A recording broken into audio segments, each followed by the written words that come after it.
Assalamualaikum warahmatullahi wabarakatuh. Waalaikumsalam warahmatullahi wabarakatuh. Bismillahirrahmanirrahim. Alhamdulillahi rabbil alamin. Wassalatu wassalamu ala ashrafil mursalin wa ala alihi wa ashabihil mujahidin at-tahirin, amma ba'du.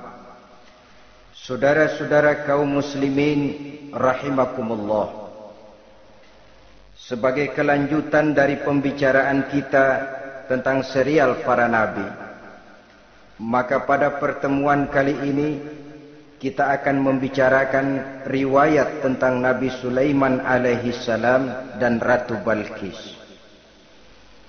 Nabi Sulaiman adalah putra dari Nabi Daud alaihi salam, yang Nabi Daud ini merupakan keturunan yang ke-12 dari Nabi Yakub.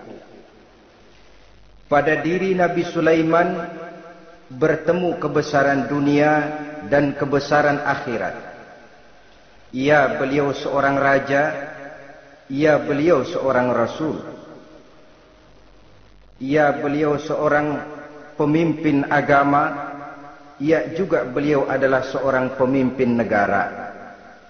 Alangkah idealnya memang jikalau ulama menjadi umara, atau jikalau umara adalah seorang ulama. Dengan posisinya sebagai ulama, maka nilai kepemimpinannya terpelihara dari segala macam bentuk penyelewengan. Dan dengan kedudukannya sebagai umara, dia akan lebih efektif memberikan komando kepada rakyatnya untuk hidup melaksanakan perintah-perintah Allah. Tetapi oleh karena orang yang sekaligus jadi ulama dan umara termasuk jenis makhluk langka, maka agama hanya akan memberikan pesan agar yang bernama ulama dan umara saling bekerja sama untuk kemaslahatan dan kemanfaatan rakyat. Ulama adalah ulama, umara adalah umara. Jikalau keduanya bisa berjalan dan berdampingan dengan baik, rakyat akan jadi nikmat. Tapi kalau keduanya centang perenang, tentu rakyat akan jadi kiamat adanya. Ma'asyiral muslimin rahimakumullah. Mengapa figur Nabi Sulaiman adalah figur yang bertumpu kebesaran dunia dan akhirat? Kita lihat dari sejarah bahwa Allah memberikan mukjizat kepada para rasulnya biasanya sesuai dengan kecenderungan umat yang dihadapi pada waktu itu. Umat yang dihadapi Nabi Musa alaihi salam adalah umat yang senang kepada kegagahan, suka kepada bentuk badan yang kuat. Oleh karenanya mukjizat yang diberikan Allah kepada Nabi Musa berupa kekuatan baik tongkat maupun tenaganya. Sebaliknya, umat di zaman Nabi Isa alaihi salam cenderung berbangga dengan kemahirannya di bidang ilmu kedokteran dan ketabiban. Maka mukjizat yang diberikan Allah kepada Nabi Isa adalah mukjizat yang bisa mengatasi semua itu, sehingga Nabi Isa dengan izin Allah bisa menyembuhkan orang yang kena penyakit kusta, belang, bahkan sampai bisa menghidupkan orang mati dengan izin Allah. Di zaman Nabi Muhammad sallallahu alaihi wasallam, kecenderungan umat kepada kemampuan bersyair, sehingga ketika itu yang dihargai adalah ujung tombak dan ujung pena. Ujung tombak dalam arti pahlawan perang, dan ujung pena dalam arti seniman dan penyair. Maka di antara mukjizat terbesar yang diberikan kepada Nabi adalah Al-Quranul Karim, yang keindahan gaya bahasanya tidak seorang penyair pun sanggup menandinginya. Di zaman Nabi Sulaiman alaihi salam, kebesaran dan kemegahan dunia, kekuatan dan kejayaan menjadi ukuran. Kita tahu bahwa Jalut yang dihadapi oleh Nabi Daud adalah seorang yang bertubuh besar dan gagah perkasa, yang dalam sejarah lebih kita kenal dengan nama Goliat misalnya. Maka tidak heran kalau mukjizat yang diberikan Allah kepada Nabi Musa merupakan mukjizat yang bertumpu antara kebesaran dunia dan kebesaran akhirat. sebagai raja dan juga sebagai nabi. Tetapi yang patut menjadikan pelajaran buat kita terhadap seluruh kebesaran yang diberikan itu, Nabi Sulaiman berkata, "Haza min fadli Rabbi liyabluwani aashkuru am akfuru." Semua ini, kekuasaan dan kebesaranku, kejayaan dan kekayaanku, adalah anugerah Tuhan untuk menguji diriku. Adakah aku menjadi bersyukur karenanya, atau malah aku menjadi ingkar karenanya? Alangkah baiknya jikalau ucapan Nabi Sulaiman ini kita bisa resapi dan kita bisa terapkan dalam kehidupan ini. Seorang pedagang yang berhasil berkatalah seperti perkataan Nabi Sulaiman. Seorang pejabat dengan kedudukan tinggi berkatalah seperti perkataannya Nabi Sulaiman.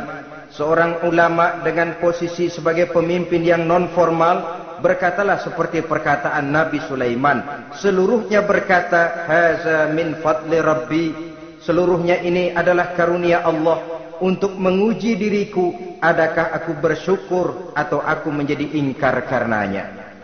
Inilah sekelumit tentang kebesaran Nabi Sulaiman alaihi salam. Pada usia 13 tahun, beliau sudah mewarisi kerajaan ayahnya Nabi Daud dengan meninggalnya Nabi Daud alaihi salam. Dan sejak itu keistimewaan Nabi Sulaiman alaihi salam sudah nampak dalam kehidupan. Beberapa keistimewaan bisa kita catat dari pribadi Nabi Sulaiman ini. Pertama, beliau cerdik, cerdas dan bijaksana, dan tentu saja harus begitu. Kalau Rasul goblok, mana ada umat yang mau ikut. Tetapi kecerdikan dan kecerdasan serta sifat bijaksana ini nampak dari beberapa kisah yang pernah dihadapinya. Pertama, di saat beliau berumur 11 tahun, ketika itu yang menjadi raja adalah ayahnya Nabi Daud, datang mengadu seorang petani bahwa sawah ladangnya, tanaman-tanaman yang ditanamnya habis dimakan oleh binatang ternak dari tetangga di sebelahnya. Maka ia mengajukan usul agar binatang ternak yang memakan tanam-tanamannya itu diberikan saja kepadanya. Nabi Daud meluluskan permintaan petani ini, tapi Nabi Sulaiman berkata, "Ayah, maafkan saya. Kalau boleh saya mengajukan usul, jangan seluruh binatang ternak gembala itu diberikan kepada petani. Akan lebih baik kalau binatang ternak yang memakan tanam-tanamannya itu diberikan kepada si petani selama 1 tahun. Apabila ia berkembang biak, beranak, hasil susunya seluruhnya selama 1 tahun itu boleh dimanfaatkan oleh petani tadi. Dengan demikian saya rasakan ini merupakan satu yang lebih adil ketimbang yang tadi itu." Keputusan Nabi Sulaiman ini diterima baik oleh ayahnya, oleh si petani dan oleh si gembala tadi. Pada usia 11 tahun ia sudah menunjukkan kecerdikan, kecerdasan dan sifat yang bijaksana. Contoh yang kedua, ada 2 orang ibu yang pada saat akan bekerja di ladang masing-masing meletakkan bayinya di satu tempat. Lalu keduanya pun asyik pergi bekerja. Sedang kedua ibu itu bekerja dengan asyiknya, datanglah seekor serigala menerkam salah seorang anak bayi tadi. Dan kemudian dibawanya. Tinggallah anak bayi seorang. Ketika kedua ibu tadi kembali ke tempat dia meletakkan anaknya, maka keduanya lalu berebut anak yang satu itu. Jadi kasus berebut bayi rupanya memang sudah ada dari dulunya. Yang satu berkata itu anaknya, yang lain mengaku itu pun juga anaknya. Akhirnya keduanya mengadu kepada Nabi Sulaiman. Masing-masing ngotot, tidak ada yang mau mengalah. Akhirnya kata Nabi Sulaiman, "Kalau kamu berdua tidak ada yang mau mengalah, sudahlah begini saja. Berikan bayi itu kepada saya, akan saya belah 2 supaya adil. Masing-masing kamu bawa sarang sepotong." Ibu yang seorang berbinar matanya, kelihatannya gembira dengan keputusan itu.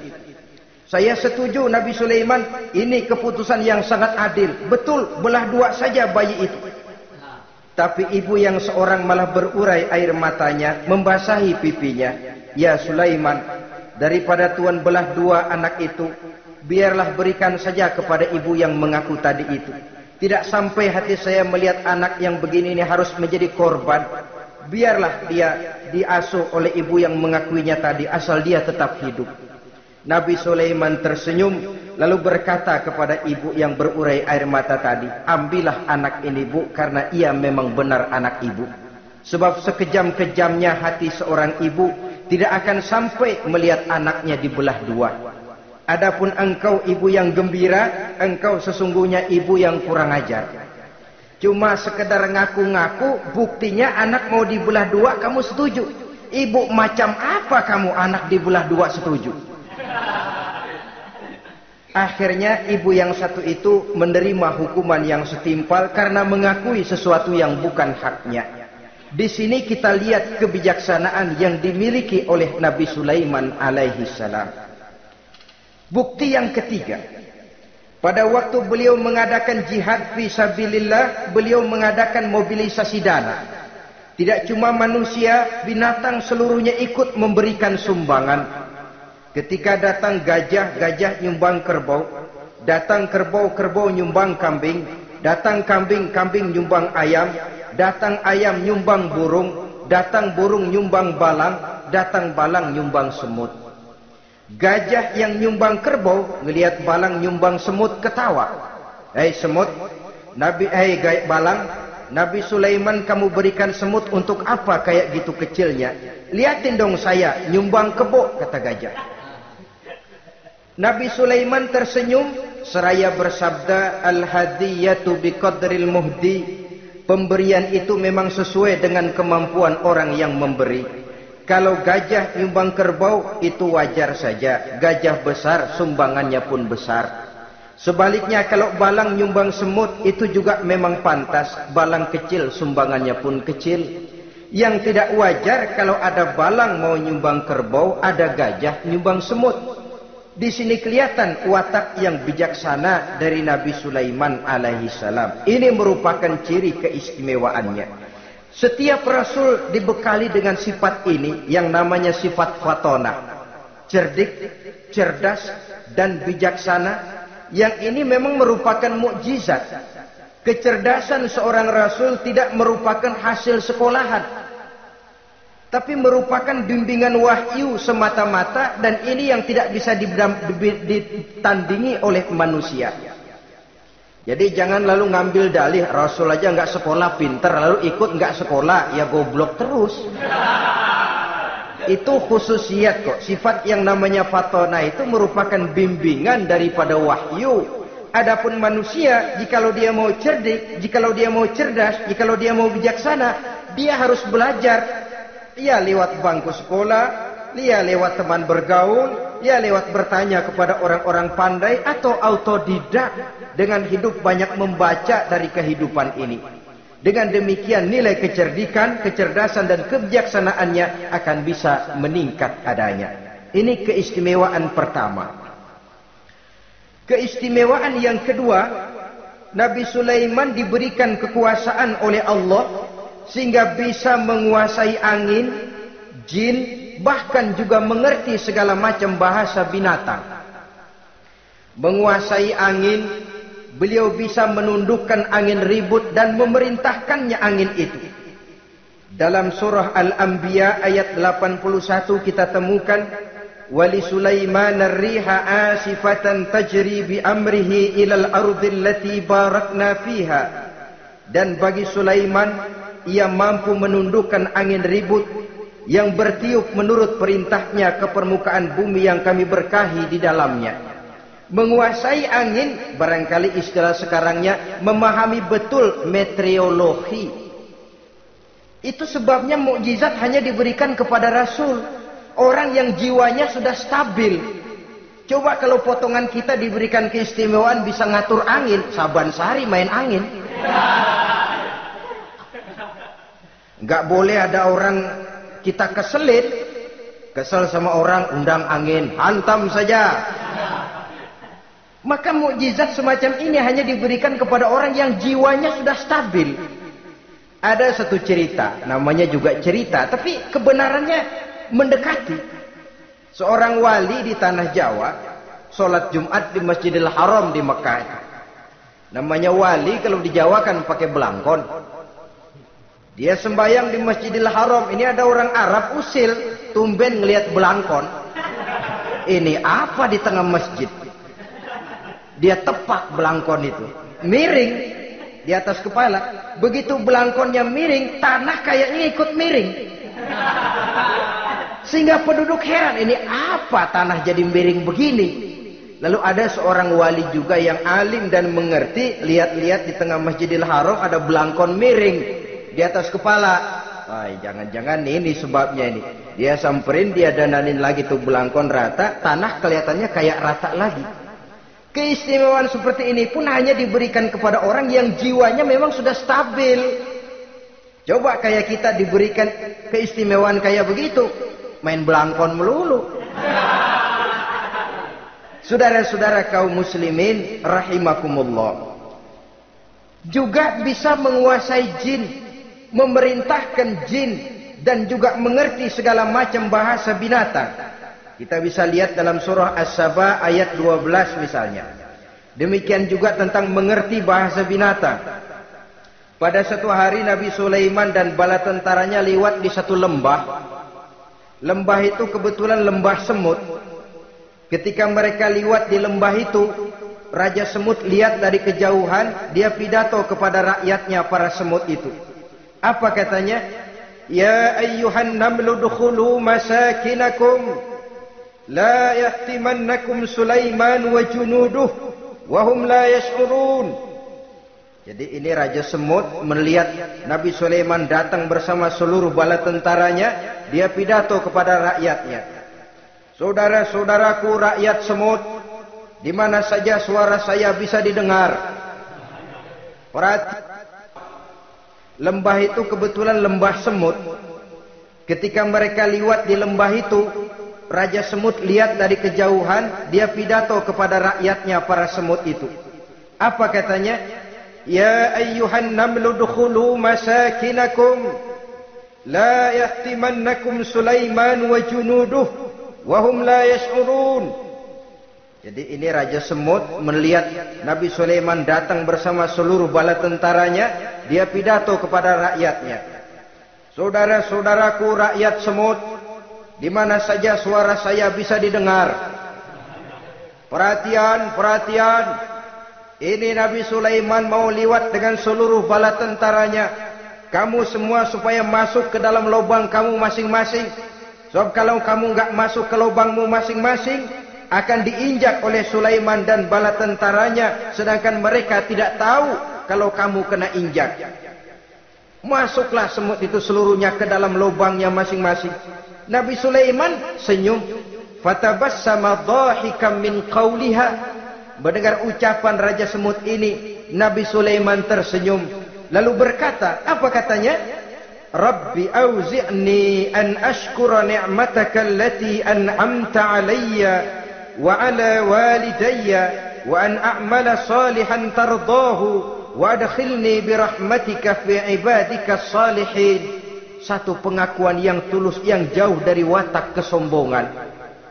Mendengar Raja Semut berkata semacam itu, beliau senyum, lalu berkata, wahai Allah, tetapkan kiranya hati saya ini untuk selalu bersyukur terhadap nikmat yang Engkau karuniakan kepada saya. Karena nikmatku, nikmat yang Engkau berikan kepadaku, saya mengerti bahasa binatang. Karena mengerti bahasa binatang, saya mengerti seruan Raja Semut itu. Tetapkan saya untuk selalu bersyukur ya Allah atas nikmat yang Engkau berikan ini, atas nikmat yang Engkau berikan kepada kedua orang tua saya, dan tetapkan saya untuk selalu melakukan amal soleh yang Engkau ridhoi, dan masukkan saya ke dalam golongan hamba-hambamu yang soleh. Satu pengakuan yang tulus, yang jauh dari sifat kesombongan. Mungkin kalau sombong yang lahir, begitu dengar Nabi Sulaiman bahwa semut ngomong begitu, beliau akan berkata, iya masuk ke buruan. Tapi kan tidak. Malah beliau perintahkan bala tentaranya, pasukan berhenti. Ada apa Nabi Sulaiman? Di depan kita ada kerajaan semut. Mereka lagi kocar-kacir masuk ke sarangnya masing-masing. Tunggu sampai mereka masuk dan kita bisa lewat dengan aman tanpa harus menginjak-injak mereka. Bala tentaranya di stop dan berhenti. Ternyata kebesarannya tidak menyebabkan ia lalu memandang remeh sampai kepada makhluk yang bernama semut sekalipun. Masih tetap dihargainya sebagai makhluk dari Allah Subhanahu wa ta'ala. Sesuatu yang perlu menjadi contoh kita semua. Sebab orang bilang kadang kacang sering lupa akan kulitnya. Kadang posisi kita yang tinggi menyebabkan kita lupa dari mana kita berasal. Kadang harta yang kita miliki menyebabkan kita lengah dari mana kita datang. Akhirnya yang timbul adalah sifat sombong dan angkuh. Ibarat kata orang, kacang lupa dengan lanjarannya. Ma'asyiral muslimin rahimakumullah.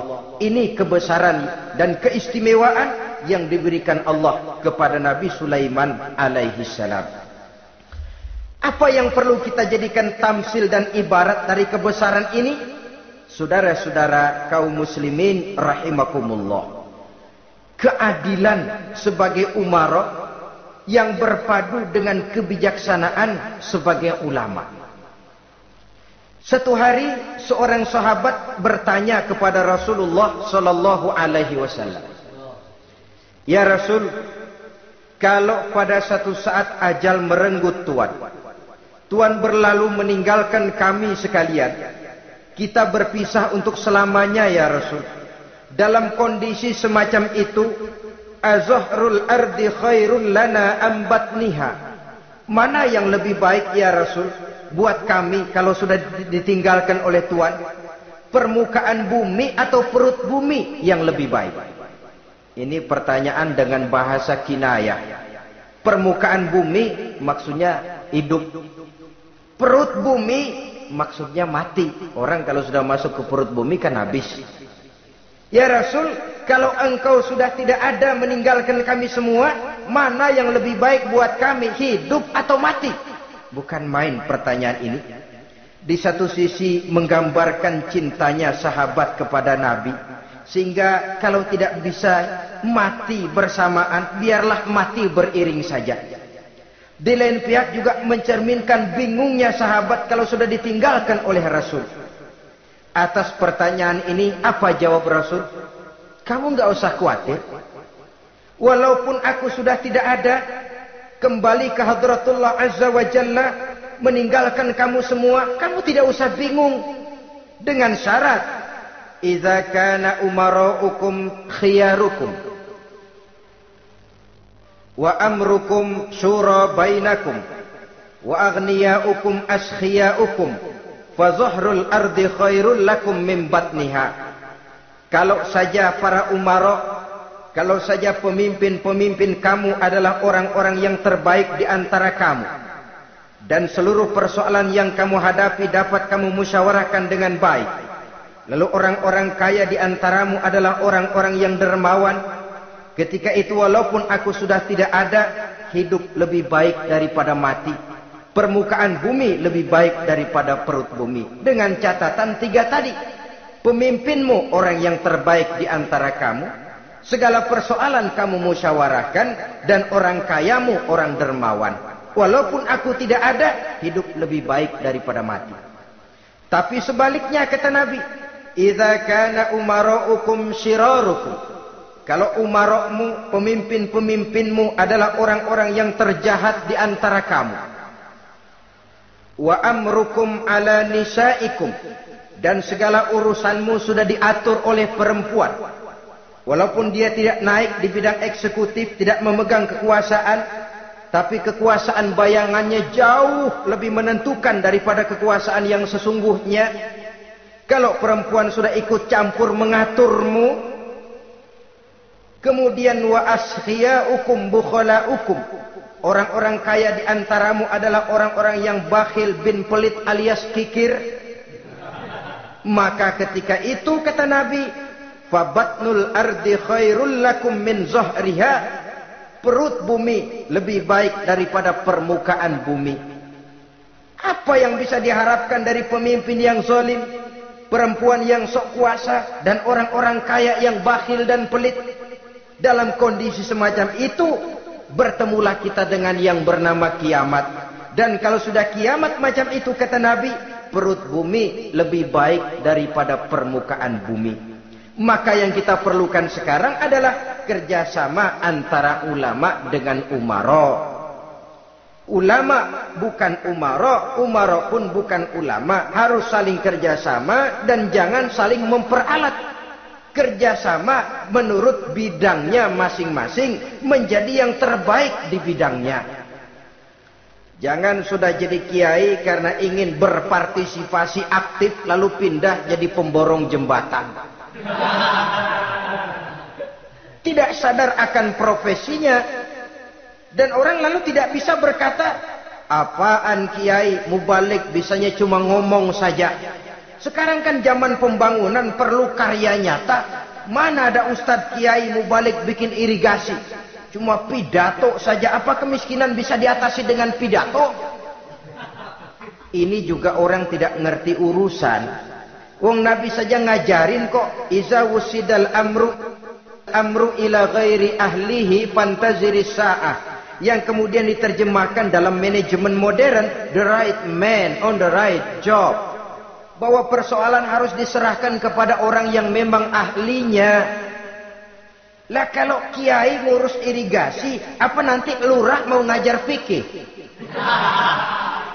Camatnya ngajar tafsir. Kacau jadinya. Makin ruwet jalur birokrasi, makin banyak orang meninggalkan profesi dan malah melaksanakan sesuatu yang bukan profesinya. Untuk memberesi keruwetan birokrasi termasuk diantaranya menanamkan kesadaran profesi yang menimbulkan kebanggaan, dan kebanggaan yang membuahkan tanggung jawab terhadap profesi itu. Sebab orang kalau sudah bekerja menurut profesinya, walaupun tidak kaya, tapi hidupnya tenang. Kenapa? Karena panggilan jiwanya. Seorang kiai yang diajak ngobek, walaupun objeknya gol puluhan juta, kaya, belum tentu tenang. Karena saya yakin bukan ke sana panggilan jiwanya. Ma'asyiral muslimin rahimakumullah. Itulah sebabnya kerjasama, ulama membangun lingkungannya, ulama membangun manusianya, umara membangun lingkungannya, sehingga terciptalah wujud daripada pembangunan manusia seutuhnya, ya zahirnya, ya batinnya. Seluruh kita berpartisipasi, hanya bidangnya saja yang berbeda-beda. Jangan yang satu merasa lebih berjasa dari yang lain. Jangan yang satu merasa lebih penting dari yang lain.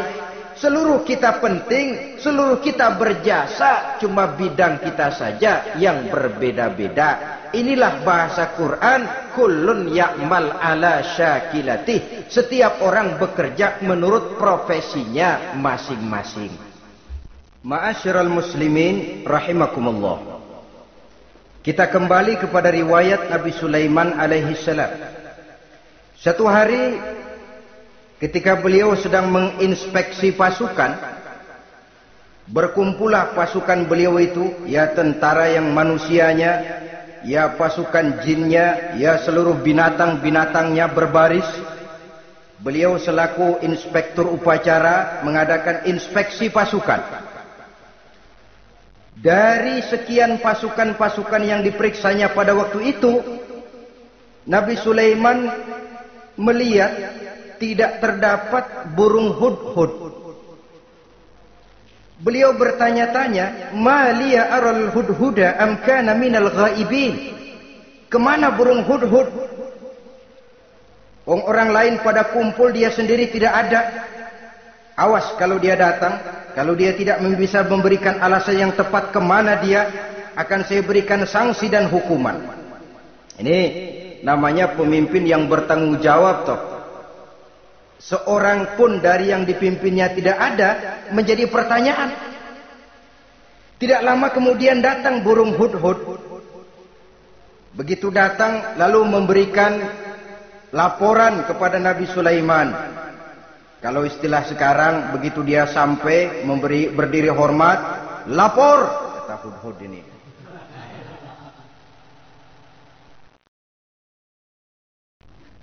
Bagaimana Hudhud? Maaf Tuan Raja, saya terlambat. Iya, kenapa terlambat? Patroli Tuan Raja. Kemana saja kamu patroli? Keliling. Lalu apa hasilnya? Inni wajadtu mar'atan tamlikuhum wa utiyat min kulli syai'in wa laha arsyun azim. Saya baru patroli ke satu negara yang bernama Sabah, Tuan Raja. Sabah, saudara tahu Sabah? Di mana itu? Dekat ibu kota Yaman sekarang.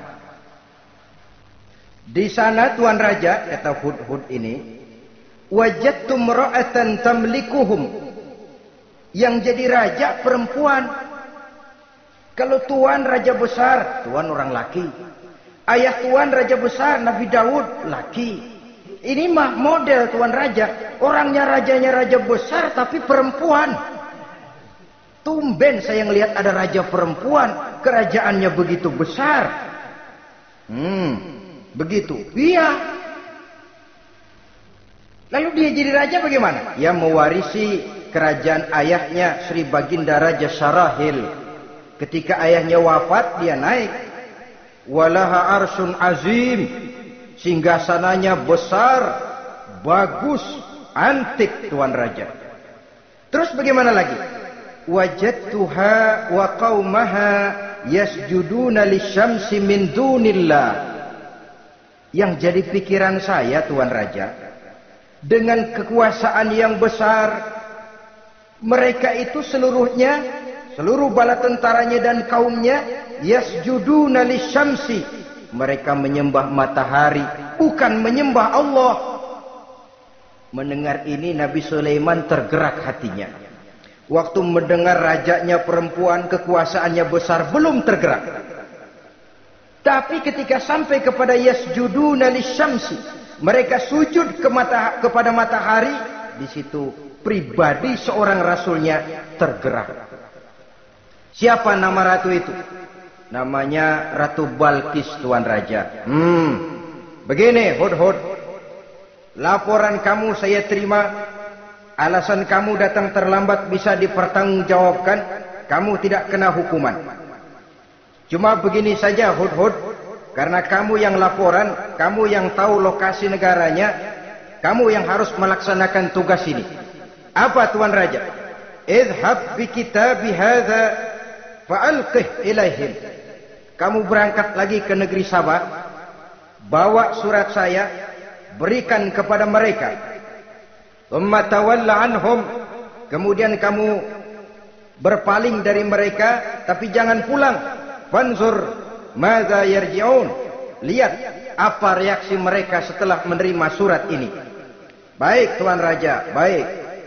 Nabi Sulaiman menulis sepucuk surat kepada Ratu Balqis, dan surat itu dibawa oleh burung Hudhud tadi.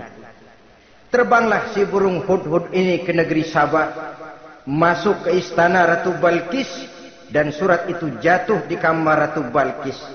Diambil surat tadi, kemudian dibaca. Apa isi suratnya? Innahu min Sulaiman wa innahu bismillahirrahmanirrahim. Alla ta'lu alayya wa'tuni muslimin. Surat ini dari Sulaiman. Bismillahirrahmanirrahim. Jangan kamu merasa lebih tinggi dari aku. Datanglah kepadaku dan masuk ke dalam agama Islam. Suratnya singkat, padat, ultimatum. Jadi enggak pakai bahasa kembang, enggak pakai bahasa basi, langsung kepada isi. Surat ini dari Sulaiman. Bismillahirrahmanirrahim. Jangan kamu merasa lebih tinggi dari aku. Datanglah kepadaku dan masuklah ke dalam agama Islam. Ini yang disebut dakwah langsung tanpa pakai kembang. Saudara-saudara, menerima surat semacam ini, Ratu Balqis lalu ngumpulin para pembantu kerajaan, aparat pemerintah lah zaman sekarang. Termasuk menteri-menteri dipanggil sidang darurat di istana Ratu Balqis. membahas datangnya surat dari Nabi Sulaiman alaihissalam. Tuan-tuan para menteri, bagaimana Sri Ratu? Saya dapat surat. Dari mana? Dari Sulaiman. Katanya apa? Jangan kamu merasa lebih hebat dan lebih tinggi dariku. Datanglah kemari dan masuklah ke dalam agama Islam. Menurut pendapat tuan-tuan menteri, bagaimana surat ini? Apa kita penuhin permintaannya? Kita datang rame-rame masuk Islam? Oh, kata menteri, jangan dulu tuanku. Gengsi dong. Kita ini kan kerajaan besar. Tentara kita gagah. Masa mau menyerah tanpa syarat? Ini kan kerajaan besar. Tentara kita gagah. Masa mau menyerah tanpa syarat? Soal nanti kita kalah atau menang itu soal lain, Tuan Perdana Menteri, Tuan Ratu. Tapi bahwa kita punya harga diri itu harus kita tunjukkan lebih dulu. Jadi menurut Tuan Menteri bagaimana? Kami sih nunggu komando Tuan Putri saja. Artinya kalau boleh perang saja. Cuma mau duluin takut dikira nyelongcong. Kami sih gimana komando Tuan Ratu saja. Tuan komandokan berangkat, kami segera berangkat. Terserah Tuan Putri, kami seluruhnya loyal, taat dan setia menunggu titah dari Sri Paduka Ratu. Terima kasih para menteriku. Soal kesetiaanmu saya tidak meragukan. Tapi perang dimanapun selalu membawa kerugian. Kita menang rugi, tentu jatuh korban. Apalagi kalau kita kalah. Dan raja-raja yang mengalahkan negeri-negeri lain selalu membawa kehinaan kepada negeri yang dikalahkannya. Jadi bagaimana? Sekarang begini saja. Kita ambil jalan tengah. Lalu diplomasi dulu. Diplomasi macam apa Tuan Ratu? Kita kirim utusan kepada Nabi Sulaiman. Dari sana nanti kita lihat reaksinya. Saya memang selama ini sudah dengar siapa itu Nabi Sulaiman. Katanya orang yang masih muda, masih bujangan, bijaksana, kekuasaannya besar, tentaranya hebat. Cuma kan baru berita. Kita cek. Jadi diplomasi macam apa Tuan Ratu? Kita kirim utusan kepada Raja Sulaiman. Kita bawakan hadiah-hadiahnya. Yang mahal-mahal, mewah-mewah, menarik. Pokoknya yang terbaik di negeri kita berikan kepadanya. Lihat reaksinya. Kalau dia tergiur dengan hadiah itu, dia raja, bukan nabi. Tapi kalau dia menolak hadiah itu, dia memang nabi. Dan apa reaksi kita nanti tergantung sikap Nabi Sulaiman. Aha, kalau begitu setujulah Ratu. Itu memang bijaksana. Diplomasi dulu. Iya, jangan datang-datang main perang aja loh. Perang sih gampang. Tapi ini kan ada meja perundingan. Sepanjang masih kita bisa menempuh jalan damai, damai saja dulu. Baik. Maka diaturlah satu barisan diplomasi untuk menuju Palestina, kerajaan Nabi Sulaiman alaihi salam. Rombongan terdiri dari 500 orang laki-laki dan 500 orang perempuan. Yang laki ganteng, yang perempuan cantik. Yang laki dikendarai dengan kuda-kuda pilihan dan yang perempuan dikendarai dengan keledai-keledai pilihan.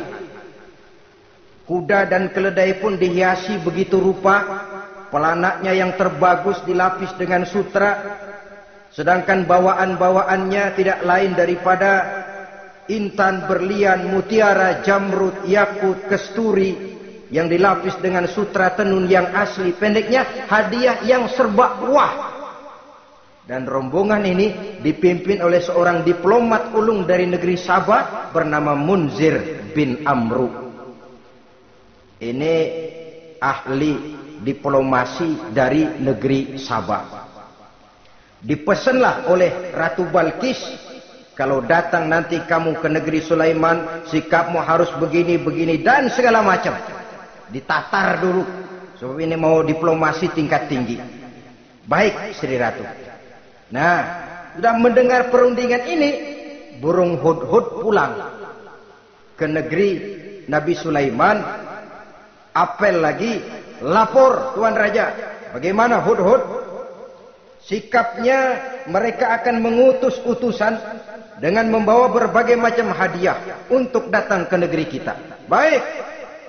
Nabi Sulaiman kumpulkan tentaranya, terutama para jin. Hei tentaraku, khususnya kalian para jin, akan datang rombongan tamu besar ke negeri kita. Maka mulai saat ini saya komandokan, kamu bangun satu istana yang megah, yang belum pernah ada dalam waktu yang relatif singkat. Dan lantai daripada istana itu harus dilapisi dengan kaca-kaca tebal yang bening, bawahnya diisi dengan air, diisi dengan ikan-ikan hias yang indah-indah. Baik Tuan Raja.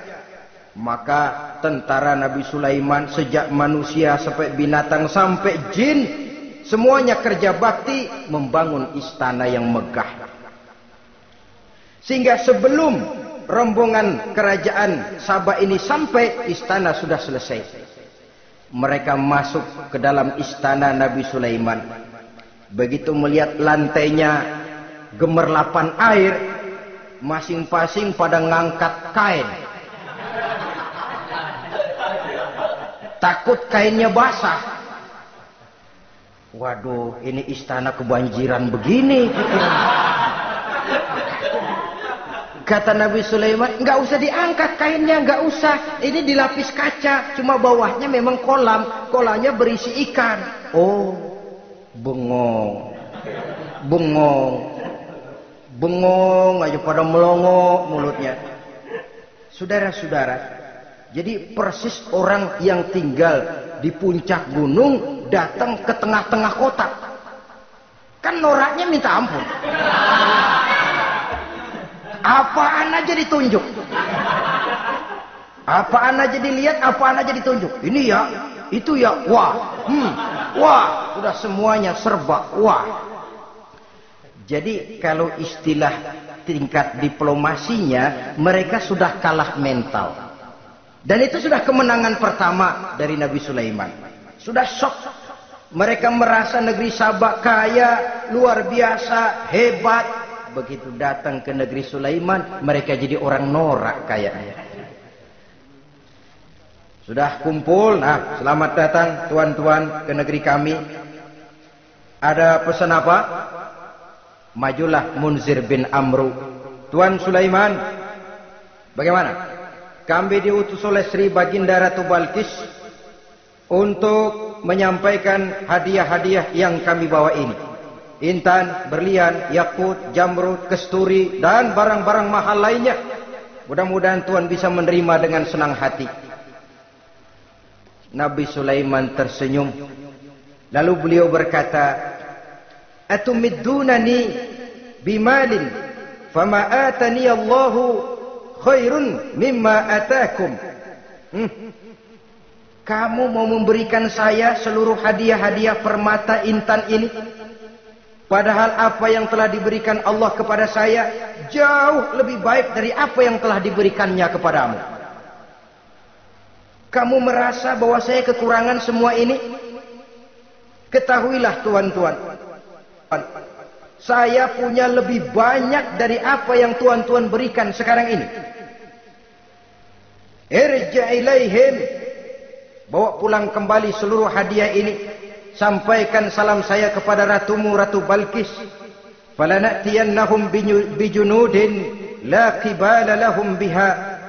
Kalau mereka tetap tidak mau datang menyatakan keislaman, kami yang akan datang ke sana dengan seluruh bala tentara kami yang mereka pasti tidak akan sanggup menghadapinya. Saudara bisa baca dalam surah An-Naml ayat 36. Saudara hadirin ma'asyiral muslimin rahimakumullah. Kalau orang sudah silau dengan yang namanya upeti, hadiah, harta, secara mental dia sudah jatuh. Andai kata ketika itu Nabi Sulaiman menerima seluruh hadiah tadi, maka misi kerasulannya tidak akan jalan. wibawanya hancur, dan dia tidak akan sanggup lagi mendakwahkan Ratu Balkis untuk masuk ke dalam agama Islam. Dia akan jadi cemoohan di negeri Sabah. Sulaiman ngomong aja dikasih hadiah telap. Nah, ternyata ada yang lebih mahal dari harta, ada yang lebih mahal dari intan dan mutiara, ada yang lebih mahal dari pangkat dan kedudukan. Apa dia? Harga diri. Dan itu yang langka sekarang ini. Lebih baik jalan kaki tapi kita bebas mendongakkan kepala kemanapun kita mau, daripada naik mobil empuk tapi mata nunduk saja nggak berani lihat ke atas. Kehilangan harga diri. Ulama yang kehilangan harga diri akan menyelewengkan ayat. Pejabat yang kehilangan harga diri akan melakukan segala macam penyelewengan dan lain sebagainya. Harga diri sesuatu yang mahal. Terutama di kota-kota besar, kota-kota yang menyandang gelar metropolitan, biasanya harga diri ini sudah tidak dihiraukan orang lagi. Cuma untuk uang yang relatif kecil, cuma untuk kedudukan yang temporer, orang tidak segan-segan mengorbankan sesuatu yang paling mahal yang bernama harga diri. Akhirnya suap merajalela, sogok menjadi-jadi, semir pun menjamur. Bahkan malah kadang-kadang jadi target. Sehingga ada pernah berita jabatan wakil gubernur katanya dikomersilkan. Siapa yang bisa memberikan sekian puluh juta dia akan naik. Ini kalau sudah begini, ya salam. Orang itu kalau memperoleh satu jabatan karena mengeluarkan banyak uang, percayalah saudara, begitu dia naik ke jabatan itu, langkah pertama yang dia lakukan, bagaimana supaya uangnya bisa kembali. Bukan bagaimana bekerja sebaik-baiknya, bukan bagaimana mensejahterakan rakyat sebaik-baiknya. Karena dia merasa naik jabatan banyak mengeluarkan uang, setelah dia naik, gimana supaya pulang modal dulu. Lebihnya kalau ada, baru bekerja buat rakyat, itu pun kalau nggak keburu pensiun. Kadang-kadang malah lebih celaka lagi, kalau sudah mau pensiun baru bikin pemutihan. Wah, saya baru rajin iktikaf di masjid, pergi haji. Kenapa? Udah pensiun. Tapi waktu masih aktif, tanda tangan masih laku, nota masih dihargai, kata belece masih berwibawa, lupa berbuat untuk hari depan dirinya sendiri, yaitu akhiratnya, konon lagi untuk umat dan agamanya. Jadi untuk mengabdi, berbuat baik kepada umat, berkhidmat kepada agama, iktikaf di masjid, tuan-tuan, tak usahlah nunggu sampai pensiun. Manfaatkan posisi yang tuan-tuan punya sekarang ini untuk beribadah dengan sebaik-baiknya. Itu pun masih bersyukur, masih bisa mengadakan pemutihan daripada tidak sama sekali. Cuma alangkah akan lebih efektifnya lagi kalau itu diawali pada saat kita masih mempunyai posisi kunci. Ini reaksi Sulaiman, saudara-saudara. Diberikan hadiah yang mahal, atumidunani bimalin. Kamu mau nyogok saya dengan hadiah ini? Yang diberikan Allah lebih hebat dari yang kau bawa sekarang ini. Apa yang saya cari? Oleh Allah saya telah diberikan sesuatu yang lebih besar dari yang kau bawa. Sudah, bawa pulang saja. Sampaikan salam kepada ratumu. Kalau dia tetap ngotot tidak mau kemari, saya yang akan datang ke sana dengan seluruh bala tentara yang saya yakin sampean akan kewalahan ngadepinya. Pulang, sampaikan salam saya, bawa seluruh hartamu. Diplomasi tahap pertama menang total. Utusan Raja Sabah sudah kalah mental, kalah juga fisik. Pulanglah mereka dengan membawa kembali seluruh hadiah yang mereka ingin sampaikan tadi. Bisa dibayangkan mentalnya itu, ya. Sama juga kita sudah punya niat ingin menyogok seseorang, tahu-tahu yang mau disogok nggak nerima. Pulang kayaknya muka kan belipet. Sulit ketemu orang. Jadi perasaan kita orang pada ngetawain aja. Padahal orang mah nggak tahu persoalannya. Tapi sikap mental sendiri itu. Jadi memang saudara-saudara ini berkaitan. Walaupun yang mau nyogok banyak, kalau yang disogok nggak mau, nggak jadi. Walaupun ada yang minta disogok, kalau yang mau nyogok nggak ada, juga nggak nyetel. Lah ini nyetel, yang mau nyogok banyak, yang disogok pun ada. Jadilah perbuatan itu. Ma'asyiral muslimin rahimakumullah. Sampai mereka di kerajaan Sabah, mereka ceritakan itu, Ratu Balkis bengong. Ternyata yang saya dengar selama ini memang benar rupanya. Sulaiman bukan cuma raja, tapi juga rasul. Bukan cuma pemimpin negara, tapi juga pemimpin agama. Lalu bagaimana, Sri Ratu? Biarlah saya pikir-pikir dulu. Pikir. Bagaimana ya? Sudahlah, begini saja. Kita sekarang berangkat ke negeri Nabi Sulaiman. Saya yang akan langsung memimpin rombongan. Ada dua tujuan Ratu Balkis sebenarnya. Tujuan pertama ingin melihat dengan mata kepala sendiri kebesaran Sulaiman yang selama ini dia cuma dengar beritanya saja. Yang kedua, ada udang di balik batu. Kalau setelah Nabi Sulaiman nanti melihat kecantikan Ratu Balkis ini, dia bisa fly. Nah, istilah anak sekarang, dia bisa fly. Nah, siapa tahu kan karena kecantikannya Nabi Sulaiman lalu jatuh hati dan Dewi Amor pun bicara. Nanti bila mata bertemu mata, bibir ikut senyum, hati berdetak. Maka terjadilah magnet-magnet saling bersentuhan, percintaan tingkat tinggi. Kan lumayan dapat suami, dapat pacar seorang raja besar. Jadi dengan harapan ini berangkatlah langsung memimpin rombongan. Ada dua tujuan Ratu Balkis sebenarnya. Tujuan pertama ingin melihat dengan mata kepala sendiri kebesaran Sulaiman yang selama ini dia cuma dengar beritanya saja. Yang kedua, ada udang di balik batu. Kalau setelah Nabi Sulaiman nanti melihat kecantikan Ratu Balkis ini, dia bisa fly. Nah, istilah anak sekarang, dia bisa fly. Nah, siapa tahu kan karena kecantikannya Nabi Sulaiman lalu jatuh hati dan Dewi Amor pun bicara. Nanti bila mata bertemu mata, bibir ikut senyum, hati berdetak. Maka terjadilah magnet-magnet saling bersentuhan, percintaan tingkat tinggi.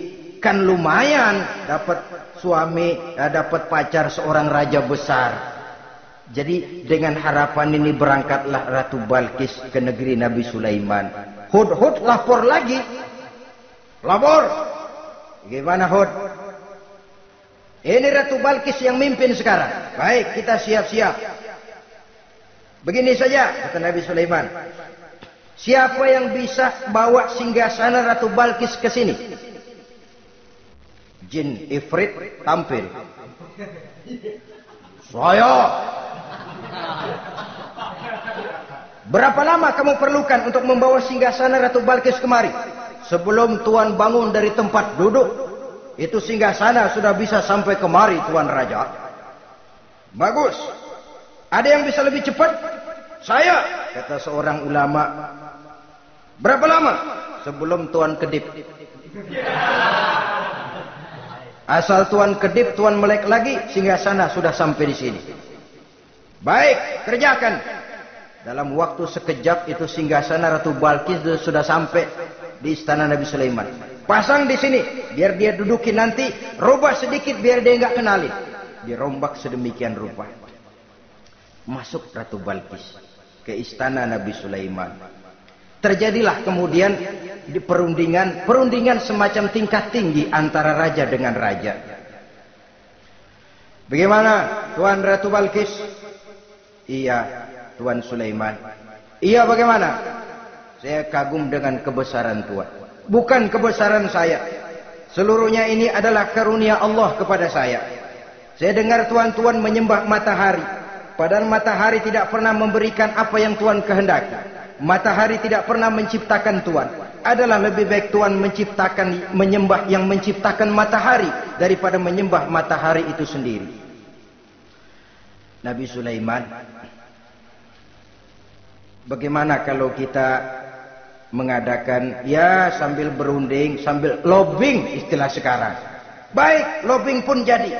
Berjalanlah meninjau seluruh pelosok istana Nabi Sulaiman alaihissalam. Seperti halnya bala tentaranya, Ratu Balkis juga sampai di lantai kaca, angkat kain. Kata Nabi Sulaiman, jangan diangkat tuh kain. Ini bukan air, istana kaca. Bukan main kebesaran kamu. Melihat begitu kebesaran Nabi Sulaiman, Ratu Balkis yang niatnya sementara mau melontarkan diplomasi asmara, lupa. Lalu apa katanya? Rabbi inni zalamtu nafsi. Ya Allah, selama ini saya benar-benar telah zalim kepada diri saya. Begitu banyak nikmat yang engkau berikan kepada saya. Saya jadi ratu dengan kekuasaan yang besar, mewarisi kebesaran ayah. Dengan kerajaan dan bala tentara yang gagah perkasa. Bukan saya bersyukur kepadamu, malah saya menyembah matahari. Inni zalamtu nafsi. Sungguh saya telah zalim kepada diri saya. Maka mulai sejak saat ini, aslamtu ma'a Sulaiman lillahi rabbil alamin. Mulai sejak saat ini ya Allah, saya nyatakan diri, saya masuk Islam, bertuhankan Allah Rabbul Alamin. Saya tunduk kepada Nabi Sulaiman alaihi salam. Masuk Islam sebelum diplomasi asmaranya melayang, saudara-saudara. Sudah masuk Islam? Sudah. Nah, Ratu Balkis sekarang bagaimana? Ya Nabi Sulaiman, kalau saya masuk Islam, apakah kerajaan saya akan tunduk dan diatur oleh kerajaan Tuhan? Tidak. Kamu persilakan pulang ke kerajaanmu.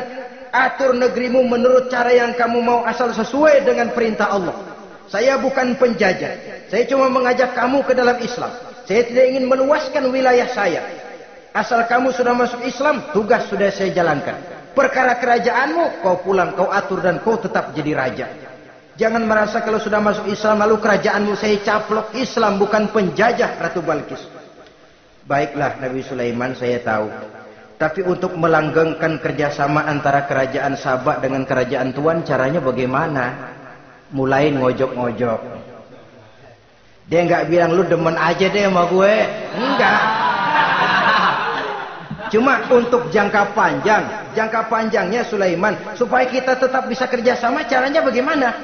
Ya supaya kerajaan berumur panjang, kau harus punya keturunan. Kata Nabi Sulaiman. Itu kan berarti saya harus nikah. Memang. Tapi saya ratu. Suami saya kan paling kurang juga harus maharaja, sahansah. Ya sebenarnya sih cuma dia nggak bilang aja. Di kerajaan gue nggak ada yang setimpal. Gue maunya sama elo. Itu kalau bahasa kita. Cuma ini kan bahasa perempuan. Perempuan kan paling pintar nahan perasaan. Nggak kayak orang laki. Orang laki kalau lagi mabuk cinta teler. Sama siapa aja dia cerita. Gue kan lagi demen sama si Ano. Lain sama perempuan, dia paling bisa jaga perasaan. Saya kalau begitu, saya harus kawin dengan maharaja. Ya kamu tinggal pilih saja, kata Nabi Sulaiman. Nabi Sulaiman, ini Perdana Menteri udah pada mesem-mesem, udah paham ke arah mana maksudnya. Bagaimana kalau kita kukuhkan saja dua kerajaan ini, Nabi Sulaiman? Saya pun setuju kalau itu kamu mau punya mau. Wah ini Perdana Menteri takbir semua. Allahu Akbar, Alhamdulillah, Alhamdulillah. Sampai akhirnya Nabi Sulaiman pun menikah dengan Ratu Balkis. Bergabunglah dua kerajaan besar itu. Saudara-saudara kaum muslimin rahimakumullah. Kemudian setelah bertahun Nabi Sulaiman wafat. Tidak seorang pun tahu karena beliau wafat sedang pegangan tongkat. Ketika tongkat dimakanin rayap, rapuh, baru beliau jatuh. Orang tahu kalau Nabi Sulaiman sudah wafat. Menurut riwayat beliau wafat itu sedang sholat. Karena sholat Nabi Sulaiman cuma diri saja. Tidak pakai ruku dan sujud. Menurut riwayat lain beliau sedang memandori jin dan tentaranya yang sedang kerja. Begitulah wafat beliau. Kita bisa baca dalam surah Saba ayat ke-14. Setelah beliau wafat, Palestina diserbu oleh Raja Bukhtanasor atau Raja Nebukadnezar. Seluruh kebesaran Sulaiman di bumi hanguskan, istananya dihancurkan, intan permata dan kekayaan beliau dirampok, dan tinggallah kebesaran Sulaiman cuma legenda saja yang kita kenal dengan istilah Haikal Sulaiman. Legenda, riwayat-riwayat yang sampai sekarang ini masih bisa kita telusuri kebenarannya. Saudara-saudara, inilah pertemuan yang singkat ini, walaupun serba singkat, mudah-mudahan ada manfaatnya. Dengan kesimpulan, seluruh anugerah yang ada pada kita hakikatnya karunia Allah. Marilah kita menjadi orang yang pandai bersyukur atas anugerah itu. Terima kasih atas segala perhatian. Mohon maaf atas segala kekurangan.